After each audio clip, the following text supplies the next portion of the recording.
매일 아침을 뉴스로 깨웁니다. 신율의 출발 새아침.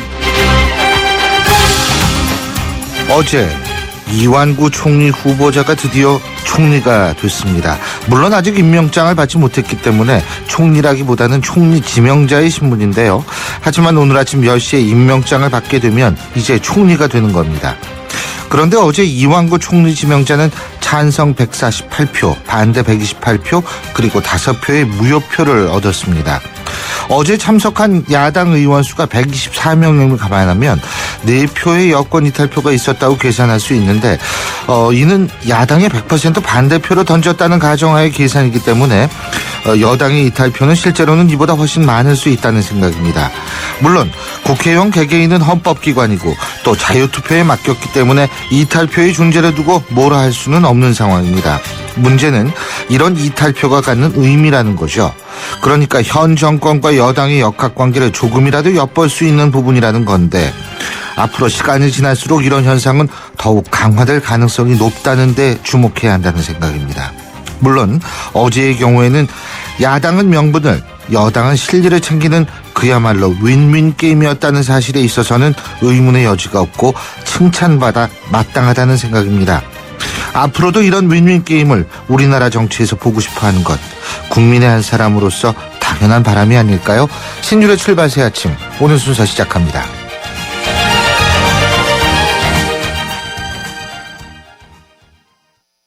건축과 인테리어에 대한 모든 것, 경양 하우징 페어. 건축 전시회 가자, 꼭 가야 하는 곳. 건축 전시회 가자, 경양 하우징 페어. 2015년 2월 26일부터 킨텍스. 경양 하우징 페어. 뉴스를 읽어드립니다. 뉴스를 보여드립니다. 뉴스를 들려드립니다. 최영일의 뉴스 매거진. 지금까지 들어온 뉴스 정리해 보겠습니다. 오늘도 최영일 시사평론가 함께하죠. 어서 오십시오. 안녕하세요. 예, 체력이 대단하십니다.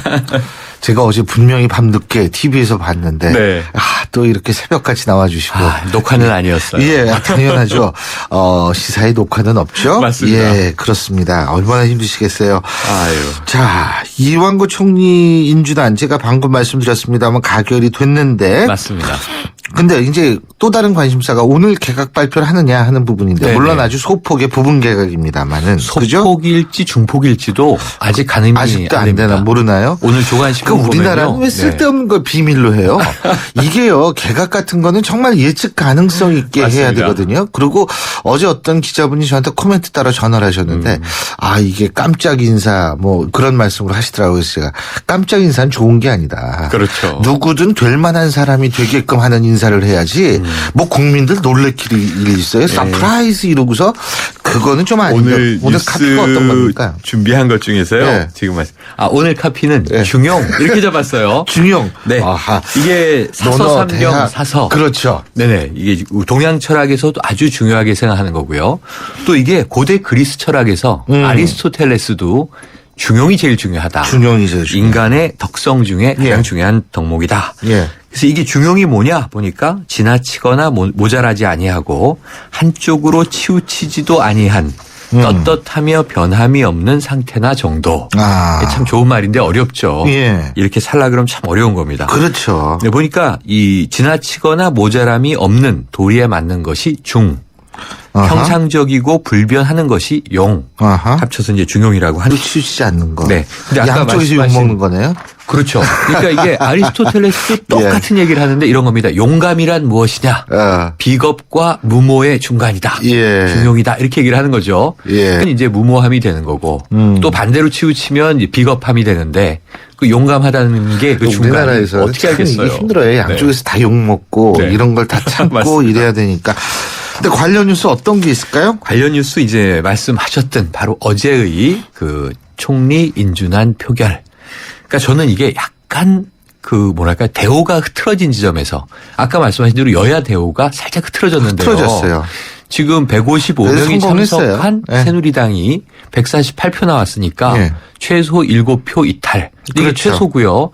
야당도 또 이탈표가 없으리란 법은 없습니다. 그렇죠. 충청권 의원분들 예. 최소한 절반 4명 모두 다 8명 이탈표 던졌을 수 있어요. 이렇게 보면은 한 10명 이상 이 여당의 이탈표가 있을 수도 있다. 다 추정입니다. 예. 이게 산수놀인데 어쨌든 이게 무너졌기 때문에 말씀하신 대로 전 어제 황금 비율이 나온 거 아니냐. 사실 155 반대 124 이거 얼마나 재미없어요. 예. 그래서 김무성 대표도 좀 멋있게 애둘러서 예. 우리가 민주정당이라는 증거다.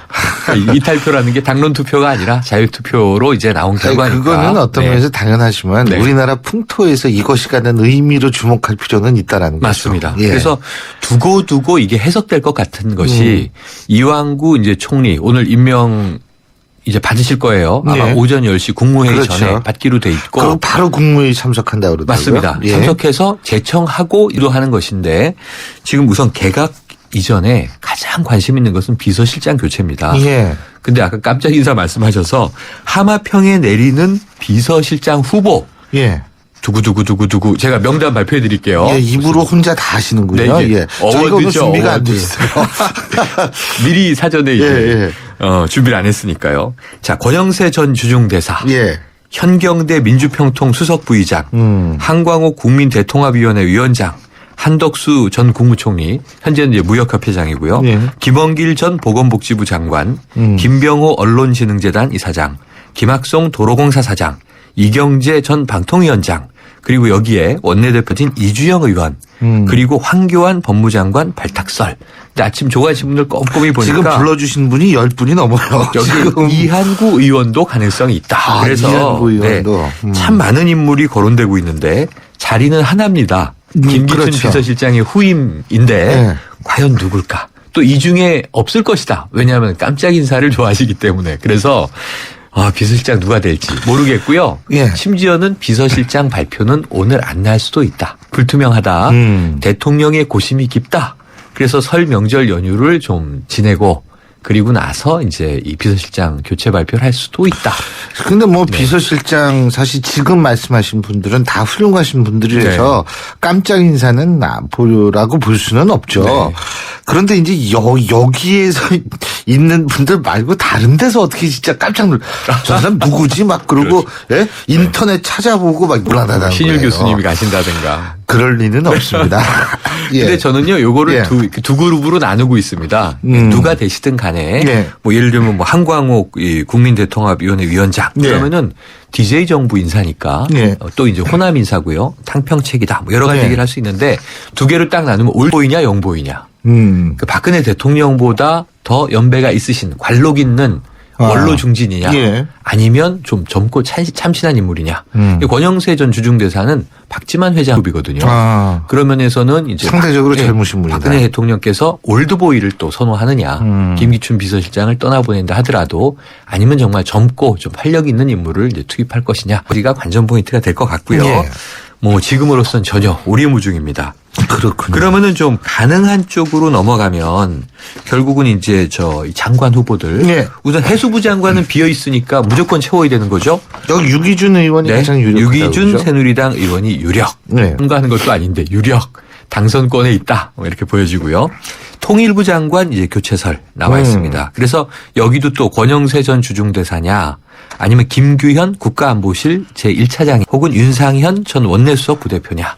정치인이냐 관료 출신이냐 좀 이제 이렇게 가름이 있고요. 예. 또 국토교통부 장관도 이 서승환 장관이 교성이 있다. 허남식 전 부산시장 이름이 이제 오르내리고 있습니다. 그래서 소폭 개각이라고 이야기하는 매체는 2석 정도가 장관이 교체될 것이다. 이런 얘기가 있고요. 많은 매체들은 한 이 3개 부처가 바뀌지 않을까. 근데 조금 이제 이 중폭 개각을 예측하는 매체는 4개 장관, 4개 부처 장관까지 하나는 또 교체될 수 있다. 어딜까? 하나는 어딜까? 이건 좀 이제 예측이 아직은 좀 불가능합니다. 또 깜짝 부처가 어디일까? 한번 그렇죠. 지켜볼 수 있겠죠. 그래서 오늘 개각은 발표될 예정이므로 총리 임명 후에 그런데 이제 여기서 제일 중요한 게 타이밍의 정치. 비서실장 교체만 따로 미룬다면 그거 참 큰 의미 중요해요. 없다. 네. 아니요. 근데 저는 사실 그 타이밍 말씀하시니까 그런데 이게 항상 한 템포가 느려요. 그게 정부 지금 들어서. 네, 그러니까 예를 비판의 들면 이유입니다. 총리 갈아라 막 그런 얘기하다가 이제야 총리 갈지 않습니까? 네. 어차피 청문회는 한번 해야 되는 건데. 그렇죠. 자, 비서실장 이거 비서실장 이래도 되느냐 그러다가 그땐 가만히 있다가 지금 그걸 간다는 것도 네. 전 이미 늦었다고 보거든요. 네, 그렇죠. 그러니까 사실은 국민 요구에 부응하는 거는 언젠가 하면 된다는 게 아니고 적절한 시기에 하는 것이 중요하다는 건데 네. 그런 면에 있어서는 좀 굉장히 안타깝다라는 생각이 아니 뭐 듭니다. 그래도 사실 김기춘 비서실장 교체설이 나온 지는 1년 반쯤 됐거든요. 글쎄요. 그런데 이제 생각이 이번에는 오래됐죠. 정말 한다. 올해 들어선 그렇게 그래서 됐고. 근데 이게 그러면은 네. 그만큼의 효과가 없어요, 이게. 그게 대통령께서 신년 기자회견 하실 때 네. 교체 올해는 하시겠구나 할 때 빠르면 2월, 늦으면 5월 이렇게 네. 이야기했거든요. 그때 왜 5월 얘기를 했냐면 원내대표 경선이 5월이었다고요. 아. 근데 총리 후보를 이제 원내대표를 차출하면서 네. 2월로 당겨졌던 거 아닙니까? 그렇죠. 이제 사실 1월 말에 했죠, 경선을. 그런 차원에서 이게 오락가락했는데 어제 이임식을 마치고 떠난 정홍원 총리 드디어 이제 집에 돌아가실 수 있게 됐는데요. 정홍원 총리에 대해서 재밌는 평이 사표 온갖 내신 지 패러디를 다 몰고 오신 우리 사표 낸 후 10개월 만에 결국은 이제 퇴사했다. 그렇게 보면 사표 제출해서 수리되고 10개월 만에 퇴사했으니까 김기춘 비서실장이 이번에 교체되면 빨리 되시는 거다. 이제 이런 얘기들도 하시더라고요. 근데요, 진짜 정 총리 같은 경우에 어제 3시에 했잖아요. 이임식을. 표결 결과가 나오기도 전에. 그러니까 이게 얼마나 본인도 네. 힘들었으면은 그 3시에 했겠어요. 제가 볼 역사는 때는 가정이 없습니다만 어제 표결에서 마냥 낙마했더라면 총리 공백 그런 상태가 패러디 또 나오는 거죠. 네, 아유, 근데 그렇습니다. 어쨌든 정호원 총리 수고 많이 하셨어요. 수고 많이 하셨죠. 집에 예. 가다가 돌아오시지 않게 된 게 얼마나 다행입니까. 아유, 푹 쉬시고요. 맞습니다. 진짜 수고 많이 하셨고. 네. 자, 관련된 뉴스 또 있습니까? 네, 이게 마지막 뉴스 하나 전해드리면 뭐 여러 가지 이제 뉴스들이 있는데 내일이 설 명절 연휴다 보니까 좀 이제 이 씁쓸한 뉴스는 안 전해드리려고 했는데요. 제가 이제 공군 출신인데 네. 병 출신인데요. 제가 항공 정비를 했어요. 네. 뭐 기계공학과 다니다가 이제 군에 가는 바람에 근데 이게 전투기 정비 중요합니다. 목숨이 손이 왔다 갔다 쩍쩍 하니까. 붙잖아요, 네. 겨울에는. 근데 이제 이 전 공군 중장 퇴역한 분이 예. 이 로비스트가 돼서 국내 어디 허술한 정비회사, 전투기 정비회사에 부대표를 맡으시고 아하. 그다음에 자기 부하, 장교들을 데려다가 무슨 사업본부장들을 맡기고 정비를 제대로 하지도 않고 243억을 앉아서 서류 위조로 챙겨 먹은 이런 사건이 발생해서요. 일전에 한번 전해드린 바가 있습니다. 해군도 이제 참모총장 출신들이 그렇죠. 줄줄이 잡혀가는 예, 상황에서 공군도 이제 쓰리스타가 이런 사고를 쳤습니다 하는 말씀을 전해드렸는데 이제 수면 위로 드러났네요. 그래서 이런 걸 보면서 이런 걸 저는 이적행위다. 즉 간첩도 문제지만요. 이 프로파간다. 선전선동에서 민심을 뒤흔드는 간첩도 문제지만 대놓고 우리 국방 전력을 약화시키는 그 그렇죠. 사익을 챙기는 예. 이런 경우는 저는 이게 그냥 무슨 비리 혐의 이게 아니고요. 이적 혐의로 명백하게 맞습니다. 이게 처단하는 게 맞겠다 이런 생각을 좀 어떻게 했습니다. 그 국방에 관한 거를 그렇게 하면 안 되죠. 그러니까 중용에서 허물어지면 대통령도 그런 이렇게 얘기를 되는 했지 거죠. 않습니까? 대통령께서는 네. 성군기 문란도 이적행위다 이런 얘기를 예. 쓰셨어요. 네. 자, 오늘 마지막으로 어떤 노래 들으면서 헤어질까요? 자, 오늘 참 이따 화요일인데요. 보겠네, 이제 이제. 다음 주 월요일에나 뵐 텐데요. 네. 본격적인 을미년 청양의 해 복 많이 받으시길 미리 인사드리면서 네. 뭐니 해도 이 험한 세상에 가족밖에 없습니다. 이승환의 그렇죠. 가족 부르시죠. 예, 이승환의 가족. 오늘 말씀 여기까지 듣죠. 고맙습니다. 고맙습니다. 휴일 잘 보내시고. 고맙습니다. 예, 지금까지 최영희 시사평론가였습니다. 우리 집 통신 대표 번호 101. TVG 101로 인터넷을 101로 홍보이도 101로 모두가 할 때 CCTV만 봐도 101로 함께 101. 우리 집 통신은 101로 모두 다 해결해요. LG U+. 난 귀찮은 거 싫어해요. TV 볼 때 제목만 말해도 바로 보여주고 내가 좋아할 만한 거 알아서 좀 챙겨줘요. 올레 TV는 할 수 있죠? 당연하죠. 말만 하면 찾아주고 보고 싶은 영화 알아서 추천해주는 올레 TV. 좋은 선택을 하라. Good choice. 올레. 신율의 출발 새 아침 1부 순서는 여기서 줄이겠습니다. 잠시 뒤 2부에서 뵙죠.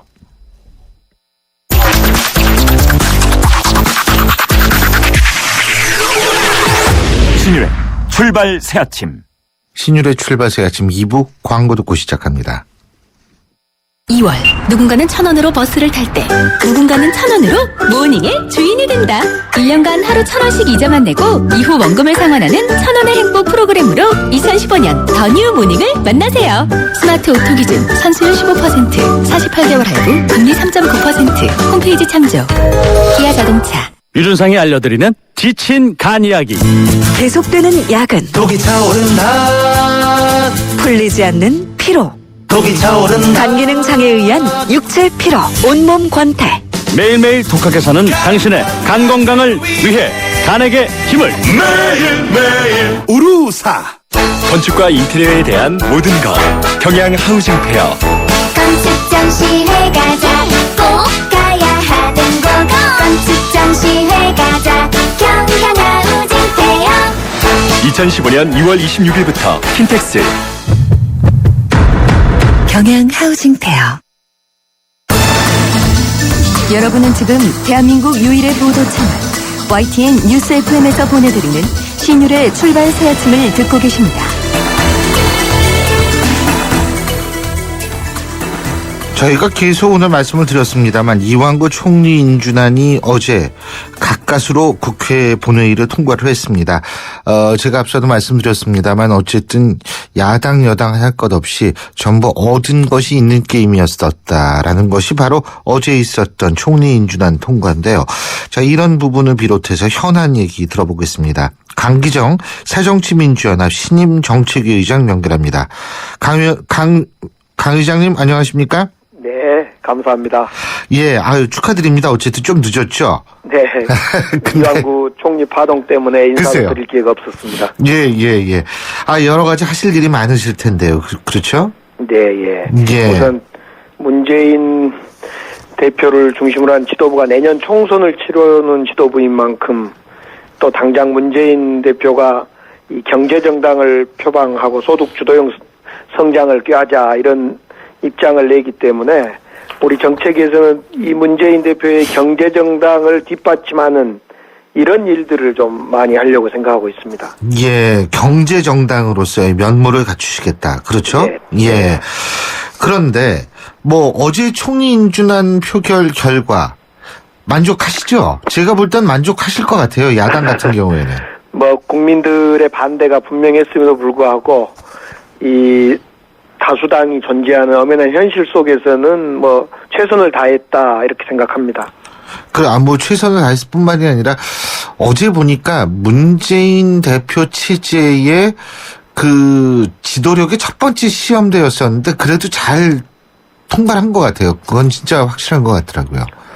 아마 모든 의원님들이 지금 단합하고 일치된 목소리를 내지 않으면 다 무너질 수 있다 이런 절박한 심정이 예. 모두를 하나로 만든 것 같습니다. 그렇죠. 그런데 또 한 가지 제가 어제 놀랐던 것은 사실 저는 어제 어떤 생각을 했냐면 제가 만일 야당이라면은 일단 본회의에 출석은 하지만 그래서 이제 쭉 이따가 표결 직전에 퇴장하는 거 있지 않습니까? 네. 그런 거를 저는 사실 그럴 가능성이 높다라고 생각을 했는데 그래도 투표까지 하셨어요. 제가 볼 땐 그건 참 국민들한테 칭찬을 받을 것 같습니다. 참 고민이 많았었는데요. 예. 일단은 토론은 치열하게 하되 결정이 되면 입장의 차이를 떠나서 단합하자, 단결하자 이런 것이 하나가 줄기차게 모두가 강조했던 거고요. 예.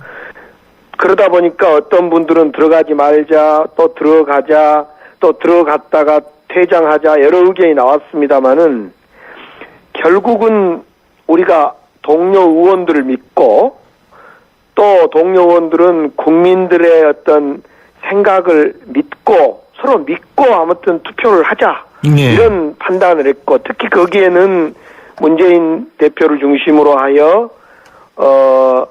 달라진 모습을 보이자 이런 어떤 분위기가 많이 그 내면에 작동했다 이렇게 말씀드립니다. 문재인 대표가 어제 좀 바쁘셨던 모양이죠. 의총이 늦게 들어가셨죠. 대한 노인의 어르신들 뵙는 예. 관계로 미리 약속이 잡혀서 예. 늦었습니다. 근데 어쨌든 그 이탈표 문제 같은 경우에도 야당보다는 지금 여당이 조금 더 얘기가 나오는 것 같고요. 그래서 뭐 나름대로 야당은 만족할 것 같은데 특히 이제 이번에 이완구 총리 지명자죠, 이제는. 이 10시에 이제 임명장을 받게 되는데, 역대 총리 중에 두 번째로 낮은 이 지지율로 이 총리가 되지 않았습니까? 예, 예전에 한 번은 여소야대의 국회 상황이기 때문에. 김대중 정권 때 이제 네. 그런 일이 있었죠. 예, 51%요. 통과된 예. 적은 있고요. 이번 이완구 총리는 사실상 국민이 부결로 결정을 내렸습니다마는 저희들 입장에서는 단 한 표의 이탈도 없이 국민들의 뜻을 받들었고 또 뭐 여당의 일부 의원까지 함께 해줬다는 점에 대해서 결국 국민들의 불가 결정을 사실상 내렸다 이렇게 저희들은 판단하고 있습니다. 근데 어쨌든 이완구 총리가 이제 총리가 될 거니까 이제 오늘 오전 10시에요. 네. 이 잘하는 것이 대한민국을 위해서 굉장히 중요할 것 같은데요. 그죠?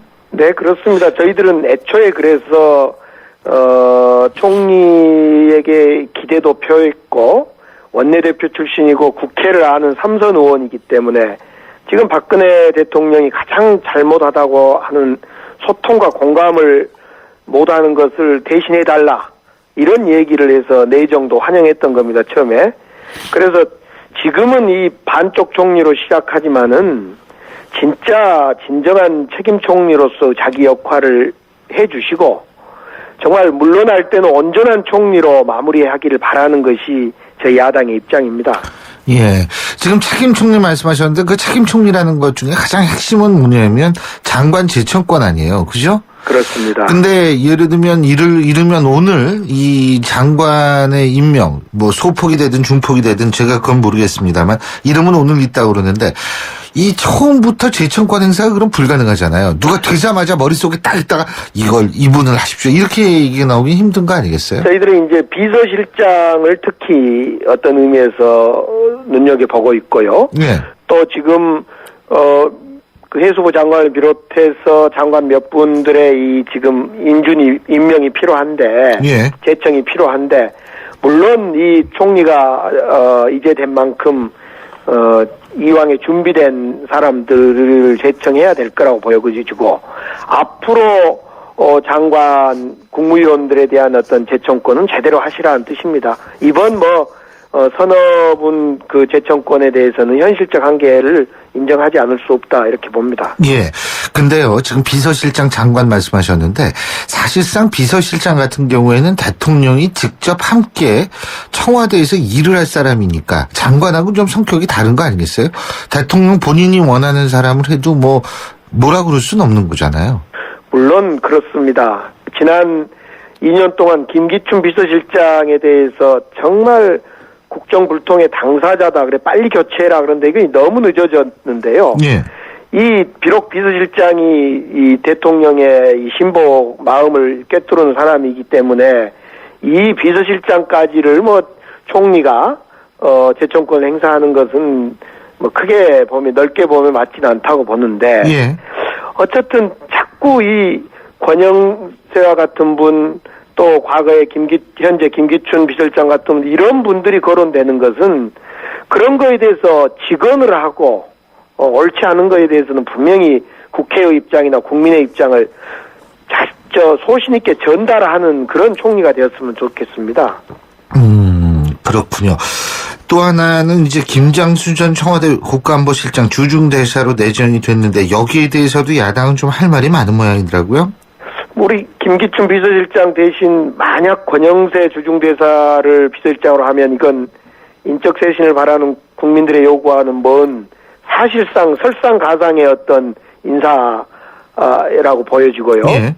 김장수 지금 전 안보실장을 한중 대사로 중국 대사로 이렇게 만약 임명한다면 그렇잖아 한중 간에 지금 현안 중에 현안인 한미 사드 배치 문제가 가장 민감하게 놓여 있는데 예. 한미 FTA도 있고 북핵 문제도 있습니다만은 정말 이 김장수 실장은 정말 그런 점에서 부적절한 것 같습니다. 예. 과거에 어떤 여러 가지 세월호 참사 과정에서 했던 발언 이런 건 둘째 치더라도 중국을 가장 이해하는 사람으로 한중 관계를 더 키우고 넓혀가는 사람은 아니다. 이렇게 보여집니다. 예. 그렇군요. 그리고 아까 그 경제정당 쪽으로 좀 방향을 바꾸고 싶다 이런 말씀 하셨는데 네. 공무원 연금 개혁 문제도 있고 뭐 경제 활성화도 있고 그랬는데 공무원 연금 문제 같은 경우에 실제로 야당은 저는 아직 그 야당 나름대로의 안은 없고 그냥 반대만 한다는 느낌을 갖는데 잘못된 건가요? 안이 있나요? 우리는 이제 두 가지를 정확히 하나는 예. 대타협을 통해서 연금 개혁을 하자. 예. 두 번째로 그런 점이 그래서 이제 지난 100일 동안 실현해서 지금 진행되고 있고요. 예. 두 번째로 우리 당 야당의 안은 분명히 있습니다. 예. 그런데 이 안을 지금 공개하지 못하고 있는 속사정은 만약 이걸 공개하면 여당과 야당 두 안을 비교하는 이런 그 여야 싸움으로 가는 겁니다. 근데 사실상은 이 공무원연금 개혁은 정부와 그 공무원 단체 간의 협의와 또 논의가 진행돼야 되는데 자꾸 여당안이 좋냐 야당안이 좋냐 하면서 국민들 눈도 그렇고 해당 당사자들도 이 여야들 중에 공격이 돼서 결국 합리적으로 논의가 안 된다. 그래서 지금 저희들 안은 좋은 안을 사실은 만들어 놓고 있음에도 불구하고 공개하지 못하고 있습니다. 네. 예. 그러니까 안은 있는데 공개를 안 할 뿐이다. 이 말씀이시고요. 그렇습니다. 네. 예. 그렇군요. 그리고요.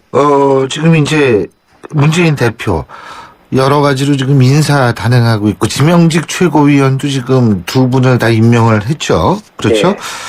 그런데 어떻게 보세요? 탕평 인사 일부에서는 범친노까지 포함한 인사지 이게 탕평 인사는 아니다 이런 얘기가 있는데 어떻게 보십니까?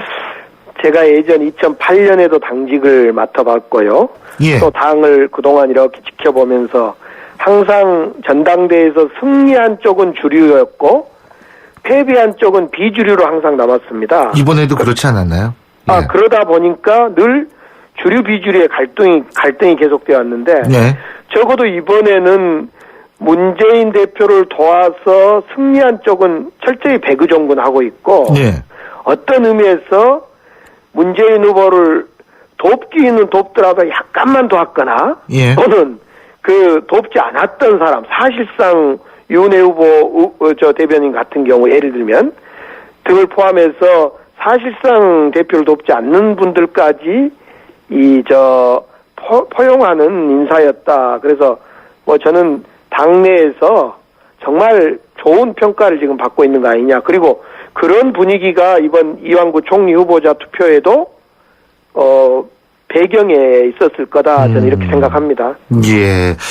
잘 알겠습니다. 앞으로 진짜 정책위 의장으로서 정책정당으로서 좀 면모를 많이 보여주는 그런 일이 있기를 기대해 보겠습니다. 오늘 말씀 여기까지 듣겠습니다. 감사합니다. 감사합니다. 지금까지 새정치민주연합 강기정 정책위 의장이었습니다. 경제 컬럼니스트 정철진의 경제 시선.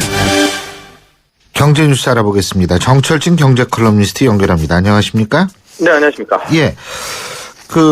우리나라하고 일본이 14년 동안 유지해 왔다고 그러죠? 이 통화 스와프요. 네. 이거 드디어 종료하기로 했는데. 끝났죠. 네. 이게 그러니까 급할 때 서로 도와주자 이거 아니에요? 통화 스와프 하는 게. 그렇습니다. 이제 두 나라끼리에서 미국 달러화 빼고는 모두가 다 언제 무슨 일이 터질지 모르는 거 아닙니까? 예. 그래서 이제 두 나라 상대국끼리 우리 앞으로 위기 시에 우리 자국 통화를 교환하든지 갖고 있는 달러를 서로 이제 빌고 주고받고 하자. 이렇게 이제 계약을 맺는 게 통화 수합이라고 하는데요. 네. 인기 있는 게 역시 이제 달러가 가장 많이 인기가 있어서 예. 아니면 이제 엔화라든가 호주 달러라든가 뭐 이런 통화들이 인기가 있는 겁니다. 우리하고 일본은 2001년 7월에 이제 20억 달러로 시작해서 이제 관계를 맺기 시작을 했거든요. 그러면서 이제 조금씩 늘려서 2011년 12월에는 이제 700억 달러까지 늘어났습니다. 그러다가 이제 2012년에 이명박 대통령 이제 독도 방문하고 아마 그때 기억하시면은 막 한일 관계 급속도로 악화됐을 때가 있는 겁니다. 그런데 그 다음부터 만기가 도래하는 것들을 다 연장을 안 했고요. 100억 달러가 마지막 남았는데 이 마지막 남은 100억 달러의 만기가 23일이었습니다. 근데 어제 뭐 한일 양국이 모여서 야, 뭘 또 연장하냐? 그래서 이제 계약 추가 연장은 없어서 이렇게 되면 한일 간 통화 수합 14년 만에 완전 종료됐다. 이런 얘기입니다. 그러니까 결국은 위기 상황에도 각자 갈 길 가자. 갈 길 가자. 이 얘기죠. 알아서 가자. 예, 알아서 가자. 돈 빌려라. 뭐 굳이 니들 도움 필요 없다. 그거 아닙니까? 정확하십니다. 네. 그러니까 결국은 지금에 있어서의 한일 관계를 그대로 투영하고 있다. 이렇게 볼 수 있겠네요. 그렇게 봐야 되죠. 이 한일 통화 수합 이제 당사자들, 이제 경제팀에서는 우리 경제적으로 생각했다, 금융시장 생각했다 이러지만은 역시 이제 최근에 뭐 위안부 피해자 문제, 독도 문제, 정치적인 문제가 이 영향을 미쳤다고 봐야 되고요. 특히 이제 일본이 저도 좀 개인적으로 기분이 나빴는데 좀 이제 비아냥거리는 그런 것들이 있습니다. 즉 한일 통화 수합부 연장하고 싶어? 그러면은 한국의 요청이 있어야 된다. 뭐 이런 식으로 이제 어찌요? 예, 이렇게 말하기 때문에. 예. 우리 경제팀, 우리 정부 입장에서도 우리가 이렇게까지 굴욕적으로 해야 되나, 이런 게 있었고요. 이제, 어제 기획재정부랑 정부 금융팀에서는 실익 별로 없다. 이미 우리 외환보 유액 3,600달러 있다 하고요.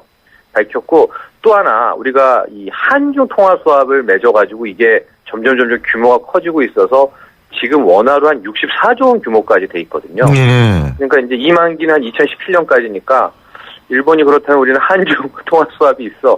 이것도 하나의 든든한 또 배경이 된 것 같다. 그러니까 너무 큰 걱정은 안 하셔도 될 것 같습니다. 그렇죠. 예. 네. 아니 그리고 참 말이 참 그러네요. 네, 한국의 그렇죠. 요청이 있어야지 연장을 한다. 네. 자기네가 요청이 있어야 우리도 한번 그러죠. 일본의 요청이 있어야지 우리도 연장을 할 수 있다. 우리도 한번 얘기를 하죠. 예. 그렇죠. 뭐 끝날 거면 한번 우리도 하고 끝날 거 그랬습니다. 글쎄 말이에요. 네. 참 그런 얘기 한마디 하고 끝내야 되는데. 맞아요. 또 국제선 항공권 유류 할증료가 0원, 빵원. 네. 그러니까 네. 거저될 수 있다는 얘기인데 이게 사실입니까? 사실이고요. 이미 이 투어 땡땡 투어 등등에서는 영원으로 될 겁니다. 아마 지금 패키지 같은 거 드신 분들은 이 항공 유료 할증료 영원이 될 텐데요. 어제 대한항공, 아시아나 국적기 모두 국제선 유료 할증료가 다음 달부터 1단계로 떨어진다라고 했는데요. 네. 이 1단계 금액들을 보면은 대부분이 다 그 10달러 미만입니다. 가령 미주 노선이 5달러, 이 중국 노선이 2달러, 일본이 1달러, 동남아 2달러. 그러니까 이거 몇천 원씩이도 떨어지지 않습니까? 4천 원, 그렇죠. 5천 원. 이게 영원으로 그냥 처리를 하기 때문에 영원이다 생각하시면 되고요. 항공권 유료 할증료라는 게 이제 총 33단계로 구성이 돼 있어가지고. 옛날에 이거 비쌌죠? 예, 유가가 오르면 이게 갤런당, 이 싱가포르 항공유 갤런당 150센트로 해서 쭉 올라가거든요. 그러니까 많이 올라가게 되면 30단계까지 갈 수도 있고, 실은 작년 9월에도 14단계였는데, 우리가 이제, 우리 교수님하고 그때부터 방송할 때 거의 한 2주마다 한 번씩 국제유가 하락 얘기 많이 하지 않았습니까? 예. 이게 뚝 떨어져서 159센트까지 이미, 그러니까 1단계까지 이미 떨어졌거든요. 그래서 이제 유료 할증료 영원이고, 2009년 8월에 기억을 더듬어 보시면 한 5개월간 또 영원 시절이 있었습니다. 그때 해외여행 갔을 때 이제 티켓에는 유료 할증료가 안 붙었는데 이제는 이제 영원 시대가 와서 해외여행 가시는 분들은 좋겠다. 이제 10만 원까지도 붙을 수가 있는 건데 유가가 오른다면은 그런 얘기가 입니다. 그렇군요. 자, 그리고 현대차 그룹이 인수한 삼성동 한전부지 말이에요.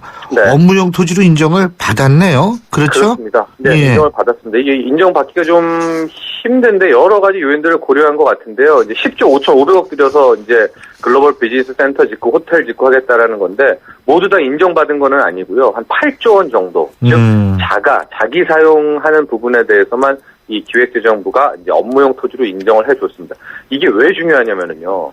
기업소득 환류세제라고 해가지고 최근에 초이노믹스 최경환 부총리가 추진하는 게 있지 않습니까? 예. 단기소득의 업종별로는 다르지만은 최대 80%까지를 임금을 올려주던가 투자를 하던가 배당을 해주던가 써야 되고 만약에 못 쓰면 미달액에 대해서 10% 과세를 하는데 이 업무용 이 부동산은 투자로 안 본단 말입니다. 그러니까 이번에 그 한전 토지로 이게 투자냐 아니냐라고 이제 관건이 많았는데 기획재정부가 투자다. 이 시설 중에서 8조 원 정도는 이제 투자로 봐야 된다. 해서 인정을 딱 해준 겁니다. 그렇군요. 그러면 세제 혜택이 좀 있겠죠. 얼마나 봐요, 세제 혜택? 그 이제 남은 돈에 투자 안 한 거에 10%를 과세한다고 하는 게 기업소득 환류세제니까 이론적으로는 이제 8조 원 요번에 인정받았으니까 이제 8천억 정도의 이제 세제 혜택을 받게 된다. 하고 아마 현대차 부지는 그런 세제 혜택뿐만이 아니라 업무 추진을 이런 거 하게 되면은 서울시 공무원들이랑 막 협의하고 땅 파는 데만 해도 한 3, 4년 걸립니다. 근데 이걸 좀 빨리 처리해줘라. 아예 예. 국가 차원에서 해서 벌써 내년부터 뭐 팔 수 있게 해준다는 거 아니겠습니까?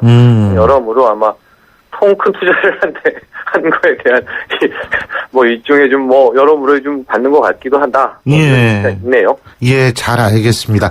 오늘 말씀은 여기까지 듣고요. 아, 참, 그리고 설 연휴 잘 보내십시오. 예. 설 잘 되시고요. 우리 고맙습니다. 청취자 여러분들도 기쁜 설 보내시기 바랍니다. 예, 감사합니다. 네. 고맙습니다. 지금까지 정철진 경제 컬럼니스트였습니다.